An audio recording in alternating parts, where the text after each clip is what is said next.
नमस्कार, आपण पाहत आहात बहुजन हिताय न्यूज, जनसामान्यांचा बुलंद आवाज।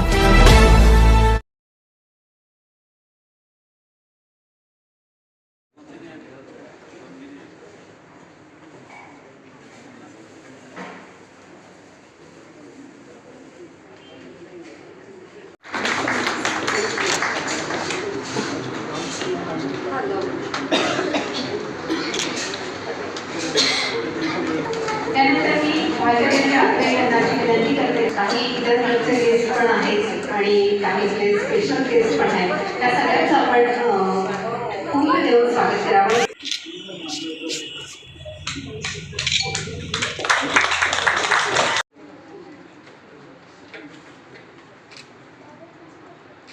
सर्वप्रथम मला इथे बोलावल्याबद्दल धन्यवाद। काही म्हणजे बऱ्याच गोष्टी मला कळाल्या। मला खूप वेळा असं वाटतं की आम्ही इतके आमच्याच तंद्रीत असतो खरं म्हणजे काही आता माझा मोठा परिचय करून दिला, पण तसं पाहिलं तर आम्ही we are too much focused असं म्हणता येईल। म्हणजे औरंगाबादमधल्या कितीतरी गोष्टी, घटना, माणसं आम्हाला माहीतच नाही, टू बी व्हेरी फ्रँक। तर त्याचा आता खूप परिचय झाला, म्हणजे इथे इतक्या मोठ्या प्रमाणात अशी सगळी कामं होतात हे पाहून खरोखर खूप बरं वाटलं। आणि ह्या निमित्ताने सर्वच तुम्ही जे रोटेरियन्स काम करतात ते बरीच मोठी टीम आली होती आधीची आणि आता जी नवीन टीम अपॉइंट झाली, या सगळ्यांचं खूप खूप मनपूर्वक अभिनंदन। माझ्या मैत्रिणीचं पण खूप अभिनंदन, कारण ती चुकी रुस्तुम आहे असं वाटलं। ती इतकं सगळं करते हे खरंच मला माहीत नव्हतं, पण खरोखर खूप छान वाटलं हे सगळं ऐकून। आणि सुहास वैद्य आणि या फॅमिलीला तर मी खूप वर्ष ओळखते, खूप डेडिकेटेड काम करणारे लोक आहेत आणि त्यांच्या फील्डमधले माहितगार आहेत, नाविन्याने करणारे आहेत।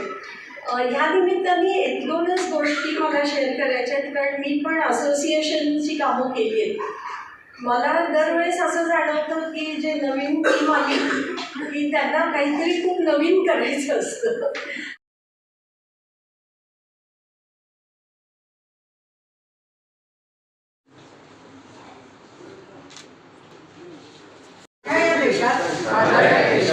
स्त्री पुरुष समानता नांदावी यासाठी मी सदैव प्रयत्न करेन।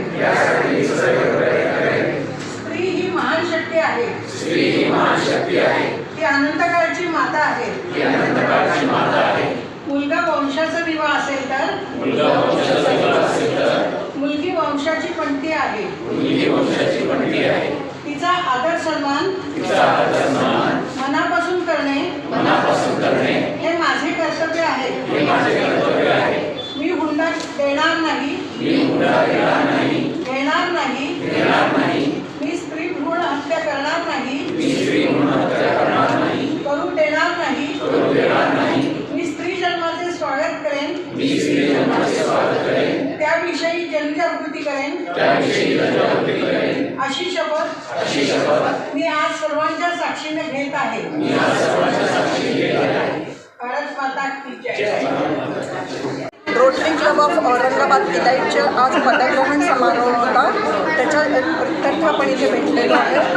मला फक्त एवढंच सांगायचं आहे शॉर्टमध्ये की आपण ग्लोबल ग्रँडबद्दल तर अध्यक्ष महाराज आमचे सांगतील आहे, पण मी एवढं सांगेन आहे की शिक्षा विभागामध्ये आम्ही जास्त काम करतो। शिक्षा विभागात आम्ही काम करतो, तर डिजिटल शिक्षा मिळायला पाहिजे मुलांना, जे घरी पण करू शकतात, किंवा वन टाईम इन्व्हेस्टमेंट आहे। 100 रुपयात आम्हाला ते कार्ड मिळतं, जे आम्ही मुलांना प्रोव्हाइड करणार आहे, मॅक्झिमम मुलांना, ज्यांनी ते वर्षभर त्याचा फायदा घेऊ शकतात आणि स्वतःचं शिक्षणाचं लेवल वाढवू शकतात। म्हणून आम्ही जास्त प्रयत्न करणार आहे। ह्याच्या व्यतिरिक्त आम्ही पर्यावरणाकरता पण पुष्कळ काम करतो आहे। आणि जसं आमच्या गेस्ट लोकांनी सांगितलं की आम्ही लक्ष ठेवायला पाहिजे की झाडं जगत आहेत की नाही, त्याच्याही करता आणि अवेअरनेस कॅम्प आम्ही चालवतो की मुलांनी शाळेतले जे झाडं लावली किंवा जेही प्रोजेक्ट करतोय ते टीचर आणि मुलांनी त्याचा जास्तीत जास्त जाणीवपूर्वक उपयोग करायला पाहिजे। थँक्यू। मी माधुरी सांगवेकर, प्रेसिडेंट सुनबाई सोमय्या। मी तुम्हाला यावर्षी आम्ही 50-50 लाखाचे 2 ग्लोबल कॅम्प करणार आहोत।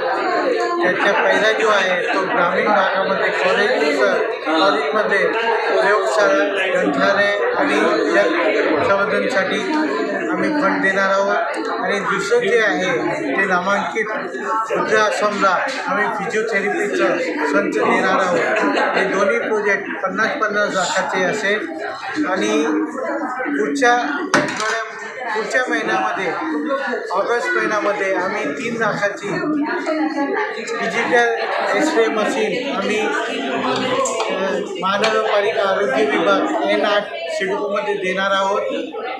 त्याचं फंड्स आम्हाला UK मधून श्रीकांत पांडे साहेबांनी आम्हाला दिलं आहे. त्यासाठी माधुरी सांगताना खूप मेहनत घेतलेली आहे. आणि बाकी आमचे ऑनलाईन जे प्रोग्राम चालू असतात, वसुंधरा, वेद आणि रोजगार हमीचे, आणि जे विद्यार्थ्यांना जे पण OTP नवीन हे देणार आहे विद्यार्थ्यांना, की त्यामुळे त्यांना जे क्लासेसला जावं लागतात आणि त्यांना बिन पैसे द्यावं लागतात, त्यासाठी आम्ही 100 रुपयाचं OTP एक प्लॅटफॉर्म एक आलेलं आहे, ते आम्ही फ्रीमध्ये विद्यार्थ्यांना देणार आहे. मी स्वाती स्मार्ट रोटरीतर्फे आम्ही दरवर्षी भरपूर प्रोजेक्ट घेत असतो. तर त्याच्यात महिला सक्षमीकरण पण आहे, शिक्षण पण आहे, पर्यावरण पण आहे.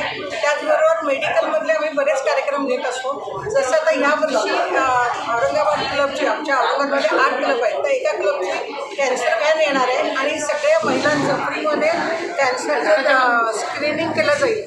तर अशा पद्धतीचे मोठे मोठे प्रोजेक्ट पण रोटरी राबवले जातात. त्याच्यानंतर जेव्हा कुठलीही नैसर्गिक आपत्ती येते त्यावेळेससुद्धा रोटरी भरपूर मदत करत असते. आणि बाकी इतर शिक्षणासाठी आणखी हे त्याच्यानंतर जागतिक शांतता आणि सामंजस्य याच्यावर पण रोटरीमध्ये काम केलं जातं. तर त्याच्यावरसुद्धा आमचं क्लब भरपूर प्रमाणात काम करत असतो. आणि बाकी मग शाळांना लायब्ररी देणं, कपाट पुरवणं, जेणेकरून मुलांना अभ्यासाची वाचनाची गोडी निर्माण व्हावी आणि मुलं ही याच्यापासून दूर व्हावी, मोबाईलपासून. तर यासाठी सुद्धा रोटरी प्रयत्न करत असते. असं रोटरी ही सर्वांगाने प्रयत्न करत असते आणि रोटरीचे बरेच प्रोजेक्ट होणार आहेत. आणि हे दोघं पण आता यावर्षी आमचे प्रेसिडेंट आणि सेक्रेटरी जे आहेत तर ते भरपूर काम करणार आहेत. आणि तसं त्यांनी ते आतापासून प्लॅनिंग केलेलं आहे.